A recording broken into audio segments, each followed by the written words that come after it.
우리 사랑하는 성도님들, 지난 한 주간 잘 지내셨습니까?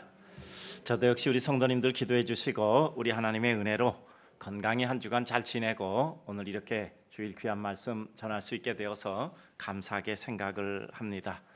이제 봄도 무르익어서 벚꽃이 피었다. 또 그 꽃이 떨어지고 이제 새로운 잎이 나게 됩니다. 꽃이 지고 잎이 나다 하는 이와 같은 순간에 와 있습니다. 또 한 계절을 우리가 이와 같이 스쳐가면서 하나님 앞에 이러저러한 많은 생각들을 합니다. 때를 따라 아름답게 하신 하나님의 은혜는 무엇인가? 그러면 내게 주어진 하나님의 은총은 무엇이었을까를 생각을 합니다. 이런 생각 속에 우리의 삶을 또다시 생각합니다. 이 세상에 사람들이 하는 일 중에 중요하고 그리고 좋아하는 것 중에 쉽게 이루어지는 일은 아무것도 없다라는 사실입니다. 대가를 치러야 하고 그럼에도 불구하고 또 그 일이 조금 더 잘 되는 경우도 있고 또 어려운 경우도 있고 우리들에게 기다리게 하셔서 과정의 어려움을 통해 더 성숙시켜 주시는 하나님의 때도 있는 것을 우리는 알고 있습니다. 하물며 우리가 세상의 일을 하는데도 그러한데 우리가 하나님의 일이라고 한다면 더 말씀해서 무엇을 하겠습니까?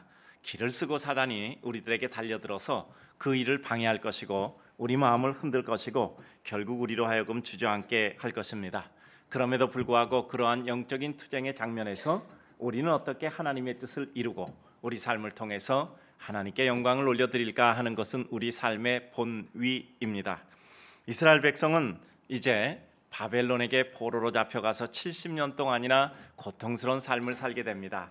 하나님께서 근동을 움직이셔서 마침내 고레스가 모든 지역을 점령함으로 이 바벨론까지도 그들에게 전투의 짐으로 말미암아 그들이 속국으로 삼아서 포로로 데리고 왔던 이 유다 백성들을 돌려보내주도록 이와 같이 모든 일이 결정이 되었습니다.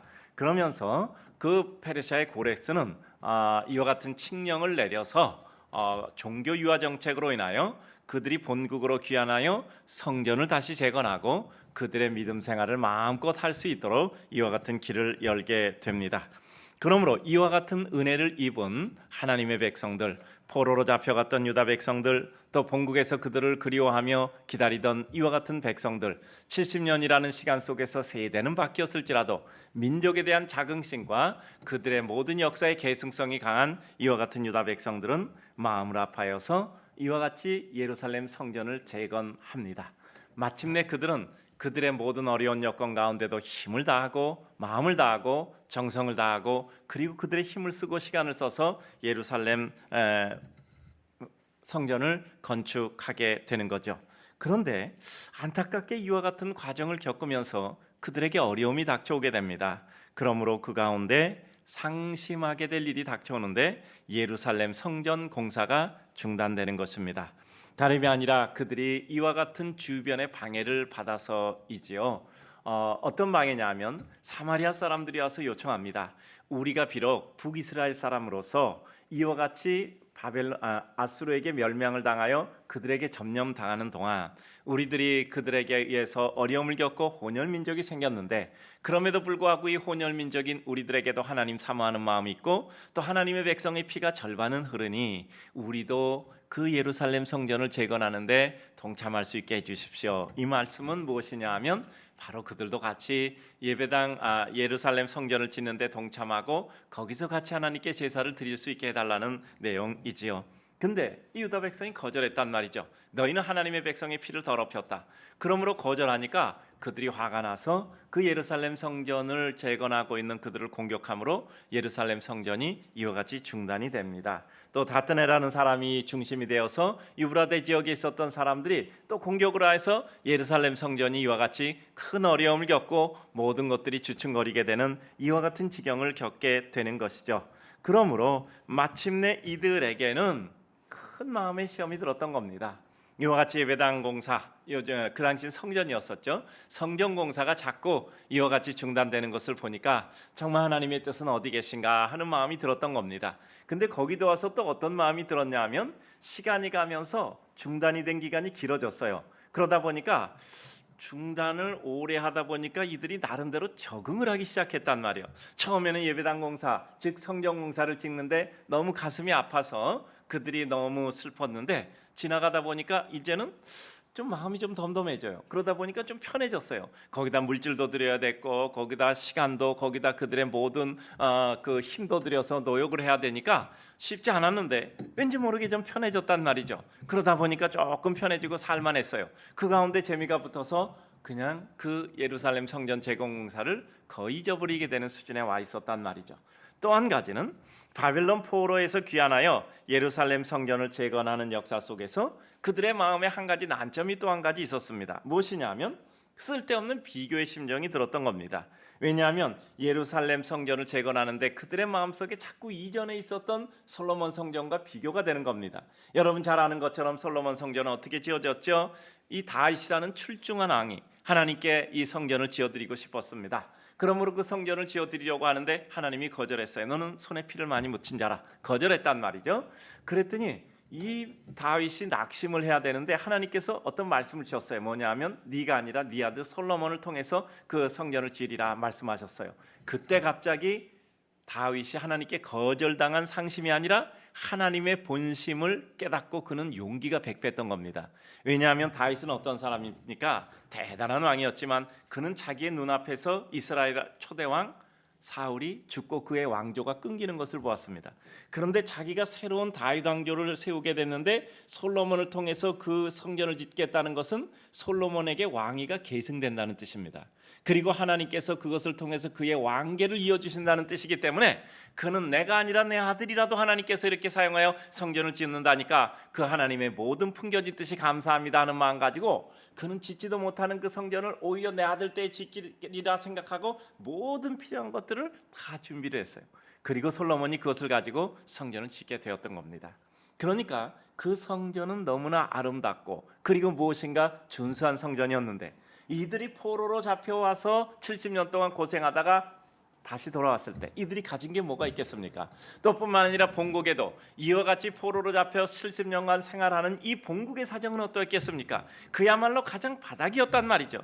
그러니까 그들이 들을 수 있는 것도 한계가 있고 그들이 짓는 성전은 초라할 수밖에 없어요. 결정적인 이유가 또 하나 있었죠.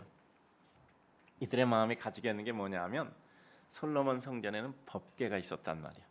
그런데 그 법궤가 있었는데 그 법궤가 이제 없어져 버리고 그들이 짓는 성전에는 법궤가 있을 수 없는 거예요. 그러다 보니까 그 솔로몬 성전처럼 아름답지도 못하고 법궤도 없는데 우리가 무슨 이와 같은 성전을 짓는가 하고 마음이 초라한 마음이 들었던 거예요. 이 두 가지 큰 이유가 돼서 결국 백성들이 주저앉았던 겁니다. 그때 하나님께서는 스가랴와 학개 선지자를 통해서 총독 스룹바벨과 그리고 대제사장 여호수아에게 이와 같이 간언하게 되는 거죠. 간절히 그들에게 하나님의 말씀을 전언하여 너희가 스스로 굳세게 하여 하나님의 은혜 가운데 그 예루살렘 성전을 힘을 내어서 지으라는 겁니다. 또 뿐만 아니라 그 백성들에게도 그 메시지를 가지고 너희가 스스로 굳세게 하여 이 성전을 완공하라는 것입니다. 천하만국을 진동케 하고 뿐만 아니라 각 곳에서 은금이 도착하게 되고 그것을 통해서 하나님의 영광을 이루게 될 것이라는 것을 말씀하고 있습니다. 이제 이와 같은 내용에 대해서 조금 더 살펴보고자 합니다. 요즘 우리가 예배당을 짓고 있기 때문에 저희가 이 말씀하면은 좀 우리가 예배당 짓는데 좀 부족한 것이 있어서 좀 이렇게 열심히 힘을 내자 하는 말씀을 하기 위해서 드리는 말씀이어야 하는데 저희는 이미 모든 것이 다 끝났습니다. 그래서 지난주로 저희는 모든 것이 끝나서 이제 완결이 됐어요. 이제 예배당 완공은 한 3주 정도 남아 있는데 완공에 필요한 것은 우리 성도들이 정말 오랫동안 준비하셔서 저희가 착공을 시작하였고 그리고 또 부족한 조금 기물이나 이런 것이 있었을 때 여러분들이 3주에 걸쳐서 다 헌신해서 완벽하게 끝냈고 그리고 예배당 지내오면서도 이제까지 안전사고 큰 것 한 것도 없었고 또 확진자도 없었고 또 이렇게 진행이 돼서 이제 모든 완공을 두고 보니까 어찌 생각하면 저희로서는 정말 하나님의 큰 은혜를 입은 거죠. 요즘에 예배당을 지으려다 하다 보면 꼭 이렇게 완공이 되고 나서도 또 이렇게 헌당까지는 또 이렇게 일정 시간이 흐르고 또 교회가 이렇게 또 여러 가지 또 부족한 것을 채워야 되는 이와 같은 상태 속에 있는 경우가 많은데 우리 하나님께 사랑하는 성도들을 통해서 또 하나님의 은혜로 모든 것을 준비하여 완결되게 되니까 제가 너무나 기쁘고 감사해요. 우리 성도님들이 목사에게는 굉장한 선물을 주신 것 같아요. 마음의 가벼움이라는 선물을 주셨어요. 그래서 저는 너무나 기쁘고 감사합니다. 제가 이렇게 그 뭐 어디 세미나 강의 가 보면 이제 그 세미나 강사로 오신 목사님들이 같이 이제 모여서 이제 대화를 합니다. 근데 뭐 대부분 예배당들을 다 이렇게 잘 지셨잖아요. 근데 뭐 저는 예배당을 건 한 28년 동안 짓지 않았잖아요. 저희가 이제 1년 3개월 돼서 예배당 짓고 이제까지 사용하고 있었는데. 뭐 저희는 뭐 그럴 일이 없죠. 그러니까 근데 얘기하시면서 이제 어떤 목사님이 얘기를 하세요. 뭐 이래서 우리가 예배당 지었는데 이런 부채가 있다 그러면 그 옆에 있는 사람이 이런 얘기를 하시더라고요. 우리도 빛 가운데 살아가고 있다 그러더라. 빛 가운데 살아가고 있다고. 밝은 빛이 아니라 부채. 그래서 그런 말로 서로를 위로하시고 이렇게 이제 하시는 것들을 보는데 걱정하지 말라고, 우리의 빛이 더 많다고. 근데 참 감사하게 저는 우리 성도들이 너무 훌륭해요. 그리고 감사하고 또 기뻐요. 그래서 왜냐하면 정말 뭐 예배당 완공은 되는데 우리 완공하고 바로 입당과 헌당 동시에 하면 되거든요. 그런데 저희가 또 이제 한 5개월 정도 후에 저희가 이제 그 30주년이니까 그때 우리가 봉헌식은 하자. 그래서 이제 한 5살 봉헌식은 미뤄놨고요. 저희가 일단 이제 입당을 5월 9일 예정으로 하려고 합니다. 또 뭐 그것도 이제 또 사정이 어떻게 될지 모르죠. 공사 현장이 있으니까. 현재는 그렇게 통보를 받았습니다. 그러면서 마음이 참 기뻐요. 그래서 오늘 제가 이 말씀을 드리면서도 목사로서는 참 마음이 가벼울 수밖에 없어요. 왜냐하면 뭐 대부분 건축 중에 이런 얘기를 들으면 우리 성도들이 더 힘을 써서 우리가 헌신하자 하는 말씀을 드려야 되는데 이제 그 한 가지는 다 끝났고 정말 끝났습니다. 여러분 전혀 부담 가질 일 없어요. 정말 이 말씀이 가지고 있는 또 다른 의미가 있잖아요. 장차 하나님께서 우리에게 은혜 주실 때 진정한 우리 성전은 우리 자신이잖아요. 우리 안에 예수 그리스도 모시고 있고 또 그 우리 안에 예수 그리스도께서 역사하셔서 우리를 통해 하나님의 은혜를 이루신단 말이에요. 천하 만물 모든 것 진동시켜서서 결국은 우리 주 예수 그리스도께서 이 땅에 오시는 메시아의 도래를 말씀하신 내용이거든요. 또한 그러므로 우리들이 진정한 주의 거룩한 성전으로서 다시 이 땅에 오실 메시아를 바라보면서 하나님의 거룩과 영광을 바라보는 성도로서 정말 하나님이 함께 계시기 때문에 우리가 마음을 굳세게 하여 이 세상에서 그리스도의 거룩한 성전으로 살아가고 우리 삶 자체가 하나님께 드려지는 이와 같은 삶이 돼야 된다는 메시지를 오늘 전달하려고 하는 것입니다. 저는 그래서 오늘 말씀을 전하면서 참 한없이 마음의 기쁨과 감사를 가지게 되는 것입니다. 하나님의 뜻이 이루어지지 않았으니 너희의 일도 헛되고 어려울 것이라는 경고를 이와 같이 학계 선지자는 하고 있는 겁니다. 그래, 너희가 이와 같이 정말 뜨거운 마음으로 성전을 짓기 위해서 이와 같이 예루살렘으로 귀환하였는데 이제 너희가 어려움을 겪고 그 가운데 너희들이 잠시 주춤하는 기간이 길어질 때 너희들이 낙심하고 그 가운데 낙심 사이에 세상에 살다 보니까 그것이 재미있어 그냥 오래오래 주저물러 앉았는데 만약에 너희가 하나님의 뜻을 이루지 않는다면 너희의 일도 헛되고 어려울 것이라고 이들을 강력히 촉구하고 있는 것이죠. 그리고 뭐라고요? 너희가 스스로 굳세게 하라. 근데 뭐라고요? 하나님이 함께 계실 것이다 라고 말씀하고 있는 내용입니다.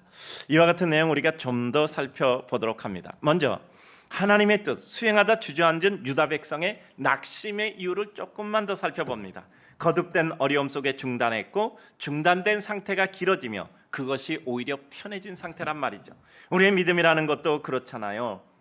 자꾸 모든 것이 어려움이 와요. 어려움이 와서 우리가 어떤 일이 잘 안 돼요. 그러다 보면은 처음에는 마음이 아프고 애달픈데 그런 상태로 진행하다 보니까 또 한편으로는 그것이 편한 면도 있어요.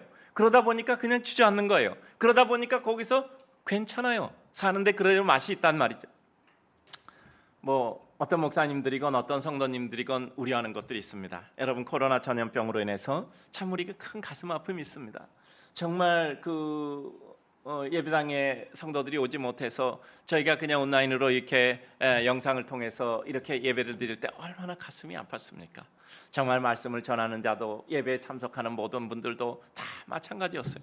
근데 이 기간이 벌써 1년이 넘었단 말이에요. 그러다 보니까 이제 살만 하잖아요. 그러다 보니까 자칫 잘못하면 우리 모든 성도들이 온라인 성도로 전락할 수가 있어요. 온라인 성도로 전락한 이제 이 코로나 전염병이 다 종식된다고 해도 모든 성도들이 한 명도 빠짐없이 전같이 다 와서 예배를 드릴 수 있겠느냐라는 것에 대해서 많은 분들이 우려를 표하고 있습니다. 그러나 우리는 다시 그때 마음을 가져야 돼요. 오히려 저는 요즘 상당히 그 고무적인 사실도 발견하거든요. 저희 새벽 기도에 드릴 때 보면 평상시에 그 코로나 전에 드리던 분들보다 교회 와서 드리는 분들과 온라인으로 드리는 분들을 합할 때 전에보다 새벽 예배 참석자가 더 많습니다. 그것을 보면 그래도 여러 가지 이렇게 문명의 이해를 통해서 우리가 좀 더 이렇게 할 수 없는 것들을 할 수 있는 여건이 주었으니까 첫째 감사하죠. 그런 면은 대단히 감사하고 있습니다. 앞으로도 그것은 잘 활용되어야 되리라고 생각합니다. 그러나 이렇게 예배 때마다 우리가 온라인으로만 머물러 있다면 정말 우리가 온라인 신자로 전락하게 되는 거죠. 그야말로 모이기를 피하는 다른 어떤 습관들과 같이 하지만은 않는 하나님의 은혜 역사 백성으로 모여야 돼요. 그래서 하나님께 찬양하고 힘을 얻고 서로를 돌아보고 우리의 사명으로 도전받고 하나님의 역사를 이루어야 한단 말이죠. 예배당 지으면서 우리 성도님께 세 가지 말씀드렸습니다. 첫째는 하나님께서 예배당을 통해서 우리가 믿음의 거룩한 터전을 삼기를 원했고, 두 번째는 우리가 하나님 앞에 뭐라고요? 광야에 있는 동안 정화되고 강화되고 정화되고 강화되고 씻어지고 강해지고, 그러므로 말미암아 마침내 예배당에 들어올 때 우리들에게 각 개인적으로도 그리고 교회적으로도 새로운 은혜의 시대, 가나안에 들어가는 새로운 은혜의 시대처럼 새로운 은혜의 시대의 백성으로서 우리가 거듭나야 하고, 그 다음에 우리의 삶도 역시 하나님의 은혜 가운데 그와 같은 준수한 하나님의 역사를 빛내는 하나님의 백성이 되자라고 말씀드렸습니다. 예배당이 준수하게 지어지는 것처럼 우리 하나님의 백성들의 삶도 하나님께서 그 수려함을 주시기를 우리는 기도했던 것입니다. 그래서 우리는 그와 같은 마음을 가지고 오늘도 하나님께 기도하는 것입니다. 어려움이 거듭되면 그 가운데 어느덧 적응해요. 전에 칼럼 쓸 때 그런 칼럼 쓴 거 기억하세요? 적응하지 말라. 적응하지 말라. 우리는 우리에게 주어진 어떤 여건에도 적응할 때도 있었는데 적응해서는 안 되는 일이 있단 말이에요. 우리가 예수 그리스도 믿는데 편안하게 예수 믿는 것에 적응해버리면 우리는 고난에 예수 그리스도를 믿는 삶은 이룰 수 없는 거예요. 그래서 그와 같은 것엔 적응하지 말자. 오히려 고통을 헤쳐나가며 고통을 우리는 쓰라라 하면서도 누릴 수 있는 하나님의 백성이 돼야 한다라고 쓴 것이죠. 그래요. 그 다음 내 삶의 본질과 내가 무엇을 위해 존재하고 있었는가에 대한 의식도 열정도 식어지는 거죠. 오래 가다 보면 사람에게 필연적으로 주어지는 것이 적응 속에 이루어지는 삶의 희미해짐입니다. 그래요. 우리가 예배 드리는 것도 마찬가지요. 그냥 우리가 어느 날 안 드려요. 그러면 마음이 불편해요. 그리고 뭐 우리 안 드리고 어디 가면 정말 불안해 살지를 못해요. 근데 어느덧 그것이 반복되면 이제는 그런 대로 살만해요. 그 다음에 아련한 옛 추억이 돼버리고 마는 것이죠.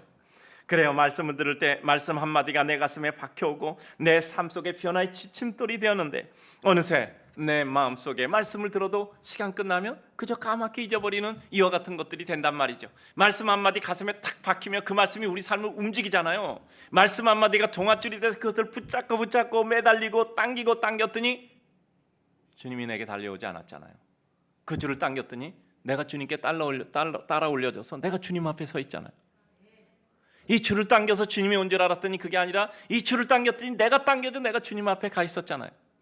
우리는 하나님의 은혜 가운데 따라서 내가 무엇을 위해 존재하고 있는가에 대한 의식도 열정도 식어지지 않는 이와 같은 우리의 모습을 이루어야 하는 것입니다. 저는 데카르트의 말을 좋아하는 것 중에 한 가지 분명한 거 이런 겁니다. 너의 고전적 믿음을 사수하라. 고전적 믿음. 우리들의 삶 가운데 있었던 이런 고전적 믿음이 우리들에겐 반드시 필요한 겁니다. 세상의 모든 것은 변화돼요. 화란의 신학자 스킬더는 복음은 문화의 옷을 입고 전달된다고 했어요. 그 시대 가운데 본질은 같으나 문화 속에서 그 복음은 그 문화의 옷을 입고 전달돼요. 그러나 그 본질은 바뀌어서는 안 되는 거죠. 우리가 마음이 뜨거워지고 하나님의 역사 속에 주의 나라 그 영광과 은총을 이루는 하나님의 백성으로서의 삶을 살아가는 것입니다. 그래요.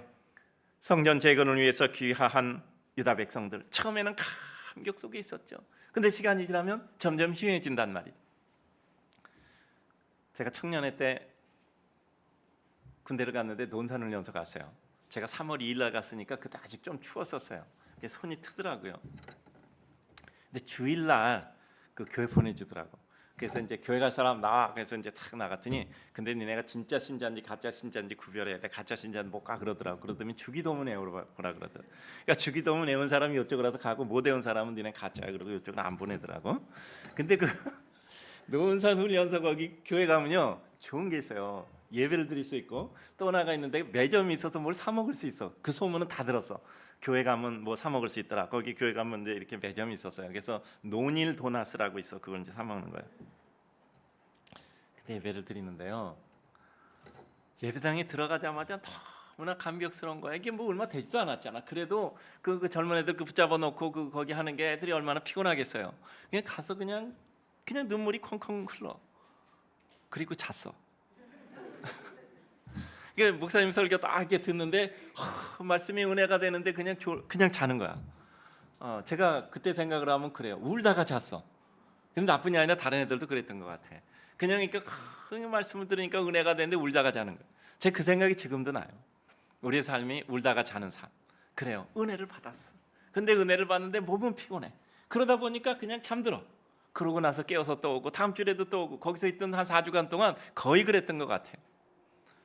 그래서 우리의 삶이라는 것이 정말 우리의 삶에 여러 가지 피곤과 아픔이 있지만 그럼에도 불구하고 우리는 울다가 자는 삶으로 끝나는 것이 아니라 다시 또 깨서 하나님의 은혜 가운데 청진하는 삶이 돼야 되잖아요. 사단이 주는 비교에 덫에 빠져 내가 하고 있는 주님의 일이 시들해지고 그리고 더 큰 흥미와 관심이 식어지는 영적 가뭄과 고갈에 빠지게 되는 것이죠. 이들이 예루살렘 성전을 중단했다가 왜 빨리 시작하지 못했을까요? 이들의 마음에 자꾸 비교가 생기는 거예요. 예루살렘 성전에는 법궤가 있었는데, 그리고 예루살렘 성전은 그렇게 화려하고 아름다웠는데 우리가 짓는 성전은 절대 그럴 수 없어. 우린 지금 어려운 상태에서 가진 게 뭐가 있겠어. 그리고 뿐만 아니라 법궤도 없잖아 라고 생각하는 거죠. 너무 허전했던 거예요. 예레미야 3장 16절을 보면 여호와의 말씀이라 너희가 이 땅에서 번성하여 많아질 때에 사람들이 여호와의 언약궤를 다시는 말하지 아니할 것이요 생각하지 아니할 것이요 기억하지 아니할 것이요 찾지 아니할 것이요 다시는 만들지 아니할 것이며 라고 말씀하고 있습니다. 정말 이제는 성전에 법궤가 다시 필요 없어요. 왜냐하면 진정한 예수 그리스도 법궤 대신 그러므로 말미암아 우리들에게 영원한 구원을 주신 예수 그리스도가 있기 때문에 앞으로 너희에게 다가올 시대는 이 법궤가 필요 없는, 법궤가 존재하지 않는 성전의 시대인 겁니다. 그런데 이들은 이전과 그들은 비교했고 하나님의 말씀조차를 이들은 깊이 생각하지 않았던 거죠. 우리가 하나님의 일을 할 때도 마찬가지입니다. 내가 수고하는 것이 제일 크고 그 결과 응답받는 것이 제일 감사한 것이면 우리는 물불 안 가리고 우리는 수고하고 봉사할 겁니다. 내가 주일학교 맡았는데 내 반이 붕대고 내가 성가대 맡았는데 성가대가 참 하나님께 찬양을 잘 드리고 아마 그렇게 되면 하면서도 기쁠 거예요. 그리고 또 어떤 일 하면 이제 잘 돼서 사람들에게 칭찬받으면 정말 거기다 우리 목숨 걸 거예요. 그런데 결과가 없을 때도 있어. 내가 주일학교 애들 가르쳤는데도 애들도 나오지 않고 정말 옆에 반 선생님들은 정말 애들 많이 가르치는데 나는 애가 없어. 그러니까 참 이거 뭐 어디 가서 뭐 이렇게 그냥 뭐 어디 숨고 싶어 이런 마음 들 때가 있단 말이에요. 그리고 또 어떤 일을 할 때도 또 잘 안 되고 또 기도를 해도 응답이 없는 것 같고 여러 가지 내가 일을 하면서도 그 일이 잘 안 되고 이런 때가 있단 말이죠. 그러나 그런 때 우리는 낙심하지 않는 거죠. 다른 사람과 비교하는 게 아니죠. 우리 사랑하는 성도님들, 우리의 삶이 하나님 앞에 무슨 비교가 필요하겠습니까? 여러분, 저희 집이 15층이거든요. 그 아래서 사람 서 있는 거 내려볼 때 절대 사람 키 차이 구별이 안 나요. 저 사람이 190cm가 되든 130cm가 되든 구별이 안 돼. 그냥 사람이라는 것만 알아요. 산에 올라가 보면 더 그래요. 산에 올라가면 멀리 지나가는 차들이 아주 아련한 점같이 보여요. 근데 그 높은 하나님께서 우리를 내려다보시는데 누가 더 크고 누가 작다고 생각하시겠습니까? 누구는 100평이고 누구는 10평이고 그게 생각이 나겠습니까? 아무 의미가 없어요. 근데 우리 스스로 생각하는 것이란 말이죠. 그래요. 그래서 우리는 하나님 앞에 우리는 비교해서 낙심하는 건 뭐죠? 사단이에요. 사단이 주는 겁니다. 사단이 만든 첫 번째 작품이 거울이라 그러잖아요. 사람은 자꾸 거울을 보고 다른 사람과 자기를 비교해보고 이러저러게 생각한단 말이죠. 우리가 믿는 하나님께 대한 우리의 삶의 가치는 절대 가치예요. 상대 가치가 아니란 말이에요. 내가 이걸 드렸으니까 작고 누가 이걸 드렸으니까 비교해서 작고 나는 허접한 절대 아닙니다. 우리는 하나님 앞에 절대 가치를 지닌 하나님의 백성이에요. 우리는 늘 상대 가치 속에서 평가당하고 사는 삶이 아니에요. 그래서 그 절대 가치, 절대선, 절대 기쁨을 소유하게 되면 우리 삶은 분명히 달라지는 것이죠. 자, 그 다음에 내 삶을 통해 진정으로 건축하는 내 인생이라는 성전의 중요한 의미, 메시아의 도래를 기다리며 준비하고 기다림이란 말이죠. 그래요. 우리 삶은 예수 그리스도 이 땅에 오셨고 예수 그리스도 이 땅에 다시 오실 그날을 기대하며 우리는 이미 구원받은 백성이나 아직은 온전치 않은 하나님의 백성으로 하나님의 영광을 기대하며 사는 이와 같은 하나님의 은혜를 대망하는 메시아 대망의 사상을 가지고 사는 사람들입니다. 오늘 성경을 보면 조금 있으면이라고 말씀하고 있습니다. 2장 6절을 보면 만군의 여호와가 이같이 말하노라. 조금 있으면 내가 하늘과 땅과 바다와 육지를 진동시킬 것이요 이 땅에 예수 그리스도 오셔서 십자가 지고 영원한 생명을 우리들에게 주시기 위하여 그 죄를 짊어지시고 죽음으로 말미암아 우리들에게 죄가를 떨금으로 우리들에게 생명을 부여하셨어요. 그러므로 말미암아 우리들에게 부활로 말미암아 온전한 하나님의 영광을 선포하셨던 것이죠. 이제 하나님께서 우리들에게 주신 가장 큰 은혜는 무엇입니까? 하늘과 땅과 바다와 육지를 진동시키는 이와 같은 하나님의 은혜를 주시는 거죠. 근데 여기서 조금만 있으면이라고 말했는데 이 말씀을 하고 517년이 지나서 예수 그리스도께서 오셨단 말이에요. 그럼 517년이 무슨 조금만 있으면입니까? 여러분, 하나님의 시대는 영원의 시간이잖아요. 천년이 하룻밤 경점 같은 시간의 영원의 시간대에서 517년은 그렇게 긴 시간이 아니잖아요. 하루가 천년 같고 천년이 하루 같단 말이죠. 하나님의 은혜는, 하나님은 시간을 초월하시는 분이잖아요. 우리들에게 그렇게 길 것 같았던 응답의 시간이 어느 순간에 오기도 하고, 또 우리들에게 그 짧았던 그 시간들이 우리들에게 영구한 시간과 은혜가 되기도 하잖아요. 모든 나라의 보배가 이르리니 은과 금도 내 것이라 라고 말씀하고 있습니다. 오늘 7절과 8절을 보니 모든 나라의 보배가 이르리니, 8절 보면 은도 내 것이요 금도 내 것이라 그래요. 하나님께서 역사하시면 모든 것이 다 주어진단 말이에요. 그리고 은과 금도 내 것이라 하나님이 주권을 가지고 역사하고 섭리하신단 말이죠. 그 어떤 백성에게도 예수 그리스도 메시아는 보배 중에 보배고요, 그 어떤 것에도 주권을 가진 자란 말이죠. 주권을 가지신 분이에요. 그래서 결국 우리는 때가 되면 메시아의 역사가 우리들에게 임하게 되고, 하늘의 영광 가운데 주권을 가지니까 세상을 능가하는 권세를 우리에게 주시는 거죠. 저는 목사로서 이런 생각을 해봅니다. 하나님, 어떻게 모든 사람이 행복할 수 있을까요? 어떻게 모든 사람이 기쁠 수 있을까요? 어떻게 모든 사람에게 위로를 줄 수 있을까요?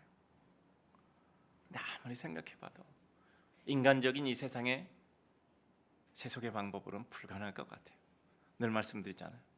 모든 사람에게 다 거두어서 똑같이 100개씩 나눠줬어요.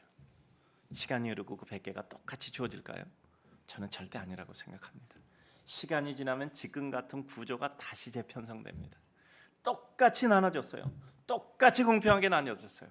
그런데도 불구하고 시간이 지나면 그것은 다 흐를 대로 흘러가서 지금과 같은 구조는 다시 만들어질 겁니다. 우리 인간으로는 어쩔 수 없는 거예요. 인간에겐 욕망이 있고, 인간이 가지고 있는 특성이 다르고, 인간이 가지고 있는 기질이 다르고, 능력이 각각 달라요. 그러니까 그렇게 재편될 수밖에 없는 것입니다. 그러면 하나님께서 우리들에게 어떻게 모두에게 기쁨을 주실까요? 그러면 뭐죠? 그것을 능가하는 더 큰 힘으로 우리에게 주시는 거예요. 저는 요즘 이 기독교를 생각하면서 나름대로 저에게는 구조를 바꿀 수 있는 일을 우리는 감당해야 된다고 생각하고 있거든요. 그래서 저희가 몇 가지 진행을 하고 있습니다. 여러 가지 기독교 역기능이 있어요. 뭐든 항상 하위 10%에서는 항상 문제가 일어나는 거거든요. 전체예요, 그것이. 그러니까 그 10%는 우리하고 달라가 아니에요. 전체가 포함해서 전체란 말. 그럼 그 역기능이 일어나는 걸 통해서 사회에서 비난받고 또 여러 가지 공격하고 하는 것을 볼 때 우리는 어떻게 생각하죠? 그것을 핀셋으로 뽑듯이 딱딱 뽑아서 그것을 제거할 수 있는 길이 없어요. 인간 세계는. 어떻게 합니까? 그 역기능보다 더 큰 순기능으로 파도처럼 그것을 덮어야 돼요. 그래서 그 역기능을 능가하는 더 큰 순기능을 가지고 그것을 덮어갈 때 우리는 이와 같은 하나님 나라의 은혜 역사를 평가를 받는 거예요. 100원의 손해를 본 사람한테 10,000원을 줄 수 있다면 그 사람은 손해본 것을 넘어갈 수 있을 겁니다. 어떤 역기능보다 더 큰 순기능 가지고 이 시대를 넘어가야 되는 겁니다. 마찬가지입니다. 우리 인간으로 해결할 수 없는 문제를 해결할 수 있는 것은 우리 하나님이시잖아요. 예수 그리스도가 인생의 각인에게 하나님의 은혜를 주실 때 우리의 인생을 넘어설 수 있는 하나님의 큰 기쁨과 능력과 은혜와 영광과 권능의 역사를 이루어갈 수 있잖아요. 그러니까 결국 우리의 본질은 예수 그리스도예요. 본질은 뭐라고요? 모든 문을 열 수 있는 마스터키, 맞는 키라고 말씀드렸잖아요. 슬픔도 열고 해결하고, 기쁨도 열어서 그에게 기쁨 주고, 우리들에게 고통도 열어서 우리들에게 아픔도 열어서 다 열 수 있는 그 키, 그게 본질이잖아요. 결국 우리의 맞는 키, 우리의 본질, 우리의 모든 것을 하나로 해결할 수 있는, 완벽하게 해결할 수 있는 것은 결국 예수 그리스도밖에 없는 거예요. 그래서 우리는 그 예수 그리스도를 믿어서 모두가 행복할 수 있다고 얘기하는 거예요. 몸이 아파도 행복할 수 있고, 모든 것을 잃어버려도 행복할 수 있고, 그리고 슬픔 가운데 있어도 그 슬픔을 넘어 행복할 수 있는 것, 바로 이것이 우리가 믿는 예수 그리스도의 은혜이지요. 그래요. 은금을 넘어서는 하나님의 은금에 대한 이와 같은 주권을 가지신, 만국을 진동케 하신 하나님의 역사가 임하시는 겁니다. 그리고 이 성전의 나중 영광이 이전 영광보다 크리라 말씀하고 있죠. 9절에 말씀하죠. 이 성전의 나중 영광이 이전 영광보다 크리라. 만군의 여호와의 말이라. 내가 이곳에 평강을 주리라 만군의 여호와의 말씀이라고 말씀하고 있는 것입니다. 마침내 메시아가 영광으로 이 성전을 충만케 하신다는 거예요. 우리의 삶 속에 성전된 우리에게, 그리고 하나님께서 계시니 온 세상 거룩한 나라 위에 하나님께서 그 모든 것을 충만케 하시는 그 나라가 이 땅에 임하게 되시는 것이지요. 이 시대에 우리에게 임할 메시아 성전은 어디입니까? 바로 우리 자신 아닙니까? 내 안에 예수 그리스도 모시고 주의 거룩과 영광이 임하는 바로 내 자신 거룩한 우리가 아닙니까? 마지막입니다. 스스로의 마음을 굳세게 하여 하나님의 역사에 동참하라. 그 어떤 주님의 일도 거듭되는 어려움과 나태와 비교와 상심으로 중단치 말고 스스로 견고케 하라라고 말씀하고 있습니다. 오늘 학계 선지자는 이 말을 너무나 강경하게 하는 거 있는 거예요. 왜냐하면 사람 일을 하나하나 짚어서 얘기해요. 너 스룹바벨 총독아 스스로 굳세게 하라. 너 여호수아 대제사장아 스스로 굳세게 하라. 이 백성 모든 땅의 백성들아 스스로 굳세게 하라. 하나하나 찝어서 얘기하고 있는 거예요. 대단한 반복 강조법이죠. 여기서 재밌는 내용은 뭐냐면 스스로 굳세게 하라는 말은 오늘 본문에서 처음 사용된 말이 아니에요.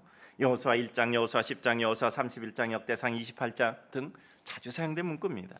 이것이 무엇인지 압니까? 이스라엘 백성이 약해질 때마다 스스로 굳세게 하라.